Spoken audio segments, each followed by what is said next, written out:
Recording by A.C. Bogus. Beyond the Wall of Sleep by H.P.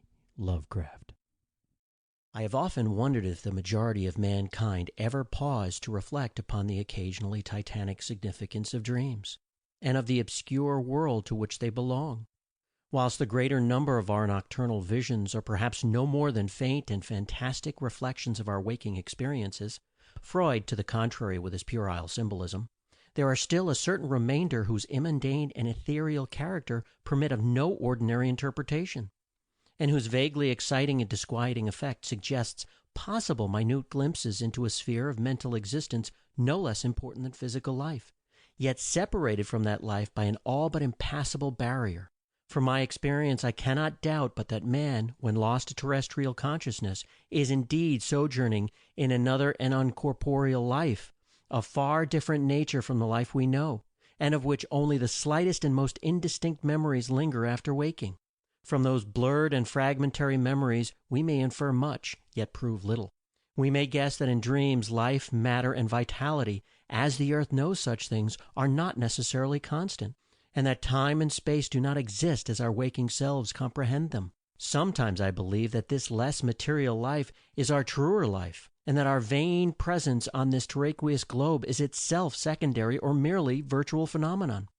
It is from a youthful reverie filled with speculation of this sort that I arose one afternoon in the winter of 1900-1901, when to the state psychopathic institution in which I served as an intern was brought the man whose case has ever since haunted me so unceasingly. His name, as given on the records, was Joe Slater, or Slatter, and his appearance was that of the typical denizen of Catskill Mountain region, one of those strange, repellent scions of a primitive colonial peasant stock, whose isolation for nearly 3 centuries in the hilly fastness of a little-traveled countryside has caused them to sink to a kind of barbaric degeneracy, rather than advance with their more fortunately placed brethren of the thickly settled districts. Among these odd folk, who correspond exactly to the decadent element of white trash in the South, laws and morals are non-existent, and their general mental status is probably below that of any other section of Native American people.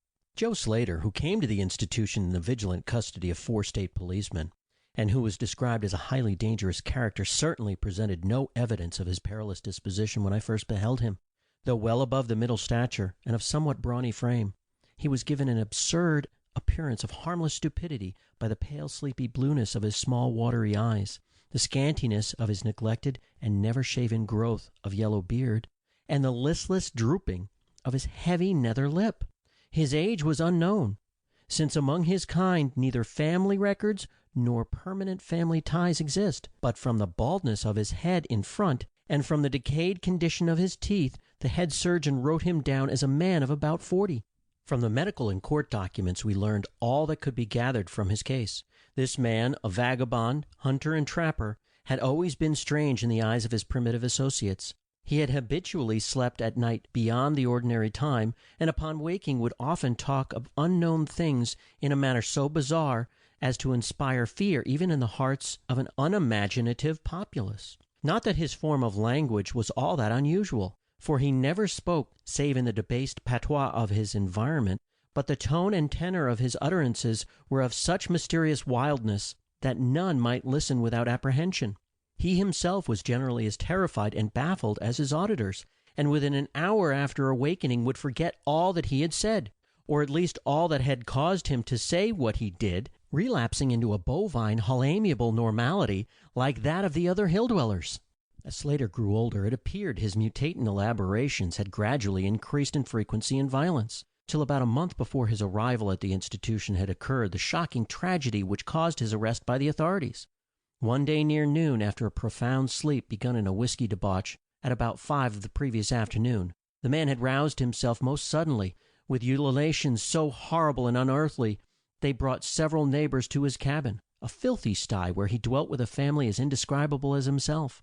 Rushing out into the snow, he had flung his arms aloft and commenced a series of leaps directly upward in the air, and while shouting his determination to reach some big cabin with brightness in the roof, and walls and floor and loud queer music far away, as 2 men of moderate size sought to restrain him, he had struggled with maniacal force and fury, screaming his desire and need to find and kill a certain thing that shines and shakes and laughs."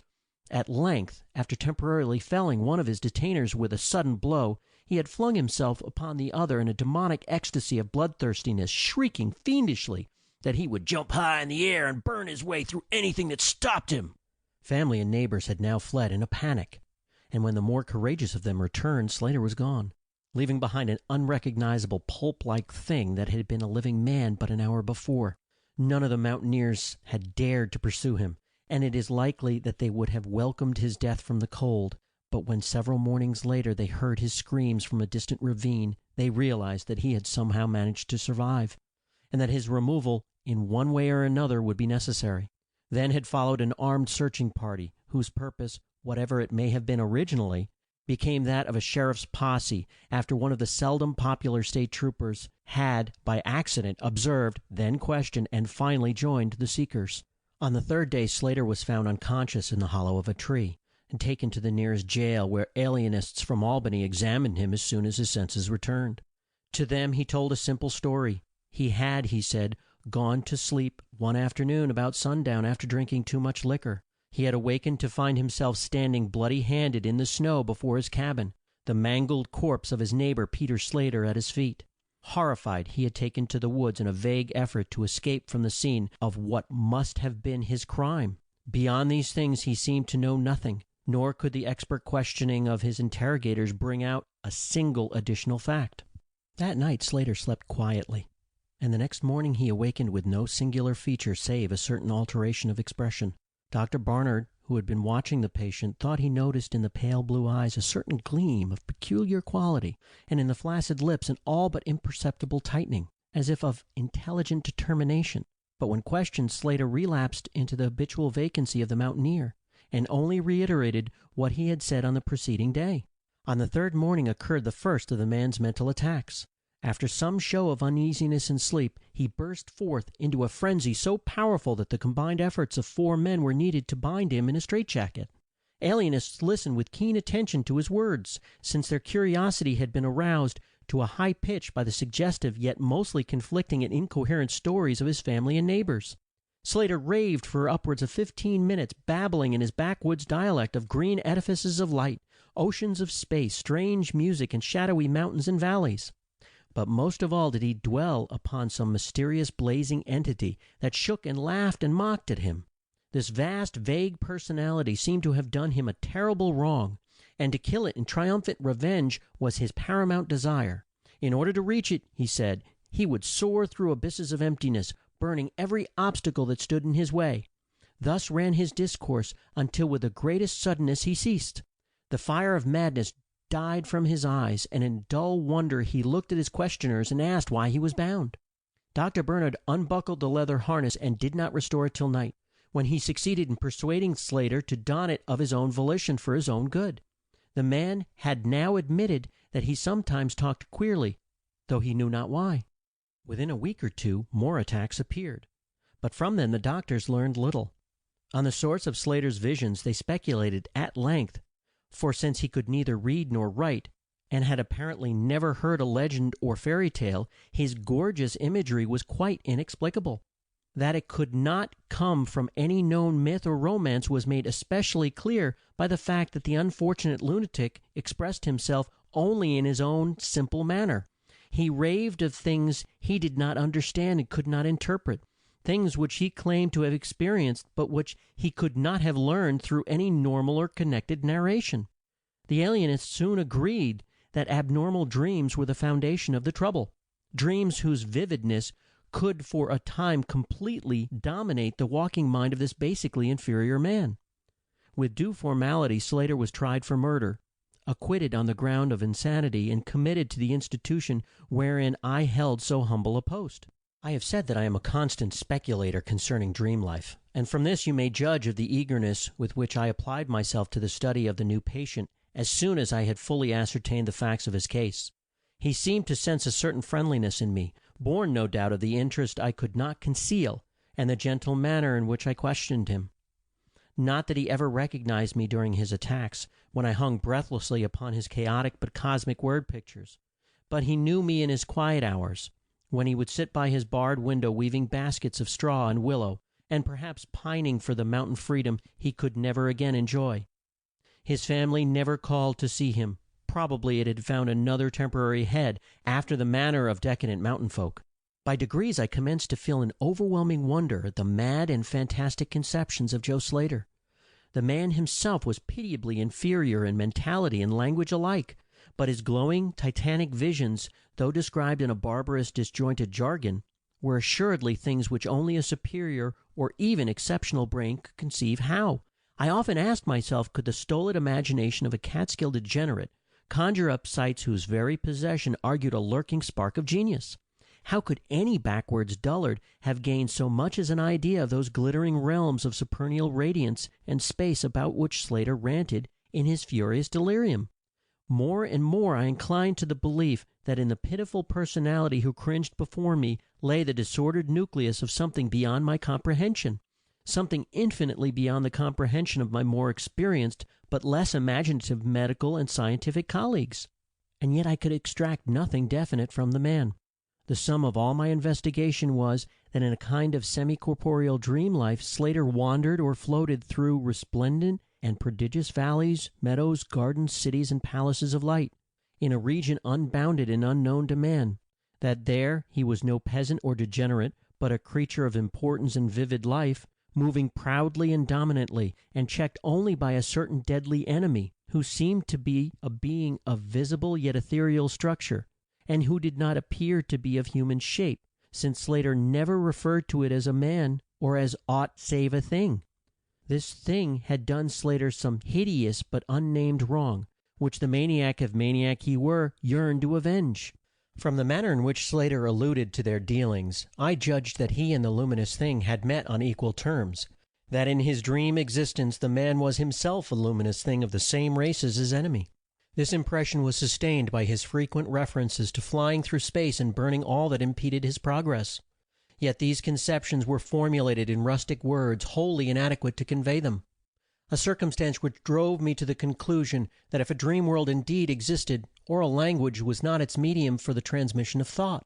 Could it be that the dream soul inhabiting this inferior body was desperately struggling to speak things which the simple and halting tongue of dullness could not utter? Could it be that I was face to face with intellectual emanations which would explain the mystery if I could but learn to discover and read them? I did not tell the older physicians of these things, for middle age is skeptical, cynical, and disinclined to accept new ideas. Besides, the head of the institution had but lately warned me in his paternal way that I was overworking, that my mind needed a rest. It had long been my belief that human thought consists basically of atomic or molecular motion, convertible into either waves or radiant energy like heat, light, and electricity. This belief had early led me to contemplate the possibility of telepathy or mental communication by means of suitable apparatus, and I had in my college days prepared a set of transmitting and receiving instruments somewhat similar to the cumbrous devices employed in the wireless telegraphy at that crude pre-radio period. These I had tested with a fellow student, but achieving no result, had soon packed them away with other scientific odds and ends for possible future use. Now, in my intense desire to probe into the dream life of Joe Slater, I sought these instruments again. I spent several days in repairing them for action.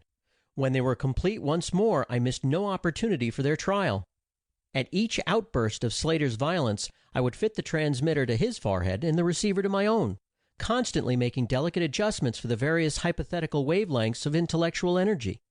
I had but little notion of how the thought impressions would, if successfully conveyed, arouse an intelligent response in my brain, but I felt certain that I could detect and interpret them. Accordingly, I continued my experiments, though informing no one of their nature. It was on the 21st of February, 1901, that the thing occurred. As I look back across the years, I realize how unreal it seems, and sometimes wonder if old Dr. Fenton was not right when he charged it all to my excited imagination. I recall that he listened with great kindness and patience when I told him, but afterwards he gave me a nerve powder and arranged for the half-year's vacation on which I departed the next week. That fateful night I was wildly agitated and perturbed, for despite the excellent care he received, Joe Slater was unmistakably dying. Perhaps it was his mountain freedom that he missed, or perhaps the turmoil in his brain had grown too acute for his rather sluggish physique.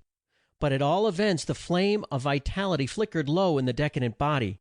He was drowsy near the end, and as darkness fell he dropped off into a troubled sleep. I did not strap on the straitjacket, as was customary when he slept, since I saw that he was too feeble to be dangerous, even if he woke in mental disorder once more before passing away. But I did place upon his head and mine the two ends of my cosmic radio, hoping against hope for a first and last message from the dream world in the brief time remaining. In the cell with us was one nurse, a mediocre fellow who did not understand the purpose of the apparatus or think to inquire into my course. As the hours wore on, I saw his head droop awkwardly in sleep, but I did not disturb him. I myself, lulled by the rhythmical breathing of the healthy and the dying man, must have nodded a little later. The sound of weird lyric melody was what aroused me. Chords, vibrations, and harmonic ecstasies echoed passionately on every hand, while on my ravaged sight burst the stupendous spectacle ultimate beauty. Walls, columns, and architraves of living fire blazed effulgently around the spot where I seemed to float in air, extending upward to an infinitely high vaulted dome of indescribable splendor. Blending with this display of palatial magnificence, or rather supplanting it at times in kaleidoscopic rotation, were glimpses of wide plains and graceful valleys, high mountains and inviting grottos, covered with every lovely attribute of scenery which my delighted eyes could conceive of, yet formed wholly of some glowing ethereal plastic entity, which in consistency partook as much of spirit as of matter. As I gazed, I perceived that my own brain held the key to these enchanted metamorphoses, for each vista which appeared to me was the one my changing mind most wished to behold. Amidst this Elysian realm I dwelt not as a stranger, for each sight and sound was familiar to me, just as it had been for uncounted eons of eternity before, and would be for like eternities to come. Then the resplendent aura of my brother of light drew near and held colloquy with me, soul to soul, with silent and perfect interchange of thought. The hour was one of approaching triumph, for was not my fellow being escaping at last from a degrading periodic bondage, escaping forever and preparing to follow the accursed oppressor even unto the uttermost fields of ether, that upon it might be wrought a flaming cosmic vengeance which would shake the spheres? We floated thus for a little time, when I perceived a slight blurring and fading of the objects around us, as though some force were recalling me to earth, where I least wished to go.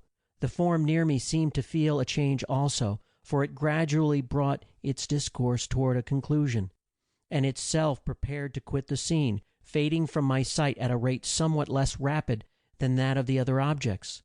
A few more thoughts were exchanged, and I knew that the luminous one and I were being recalled to bondage, though for my brother of light it would be the last time. The sorry planet's shell being well nigh spent, in less than an hour my fellow would be free to pursue the oppressor along the Milky Way and pass the hither stars to the very confines of infinity. A well-defined shock separates my final impression of the fading scene of light from my sudden and somewhat shamefaced awakening and straightening up in my chair, as I saw the dying figure on the couch move hesitantly. Joe Slater was indeed awakening, though probably for the last time. As I looked more closely, I saw in the shallow cheeks shone spots of color which had never before been present. The lips, too, seemed unusual, being tightly compressed, as if by the force of a stronger character than had been Slater's. The whole face finally began to grow tense, and the head turned restlessly with closed eyes. I did not rouse the sleeping nurse, but readjusted the slightly disarranged headband of my telepathic radio, intent to catch any parting message the dreamer might have to deliver. All at once the head turned sharply in my direction, and the eyes fell open, causing me to stare in blank amazement at what I beheld. The man who had been Joe Slater, the Catskill decadent, was gazing at me with a pair of luminous, expanding eyes whose blue seemed subtly to have deepened. Neither mania nor degeneracy was visible in that gaze, and I felt beyond a doubt that I was viewing a face behind which lay an active mind of high order.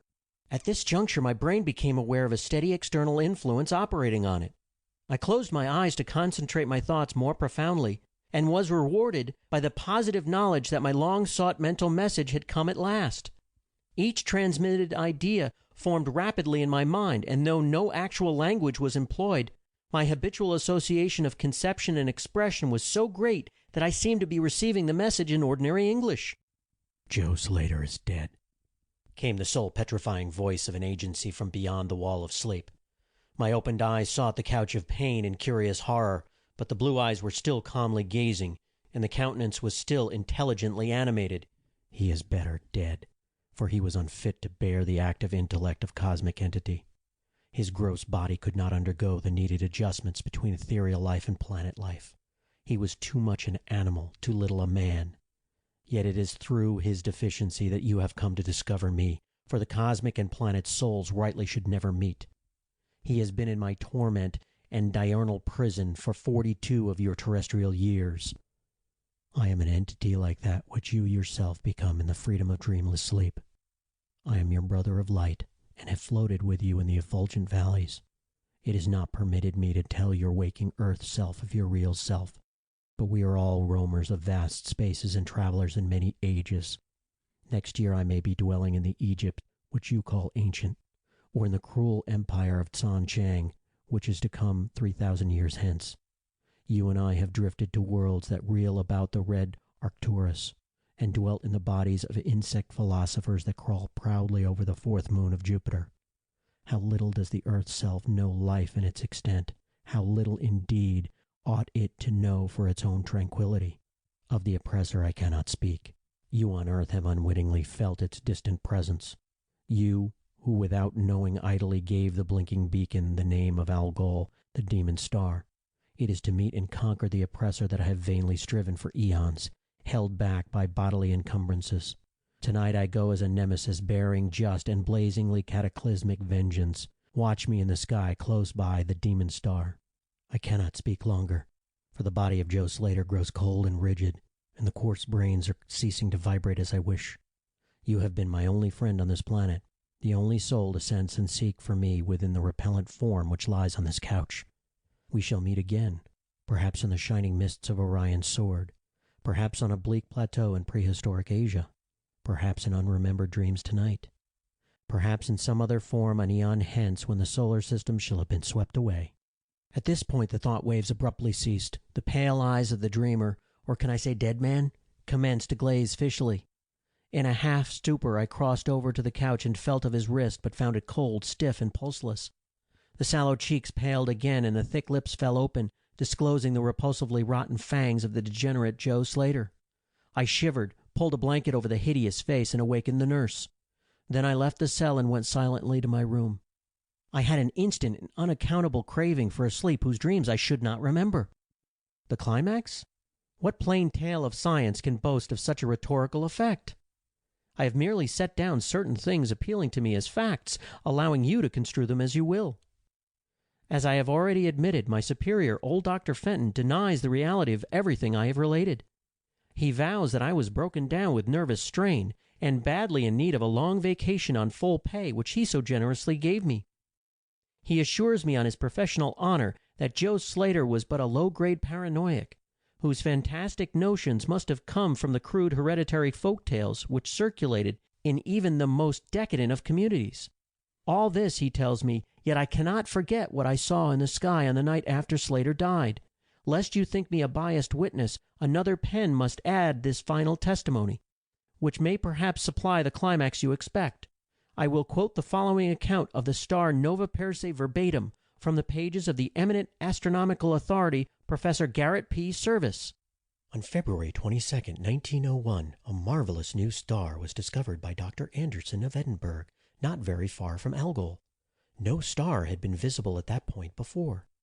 Within 24 hours, the stranger had become so bright that it outshone Capella.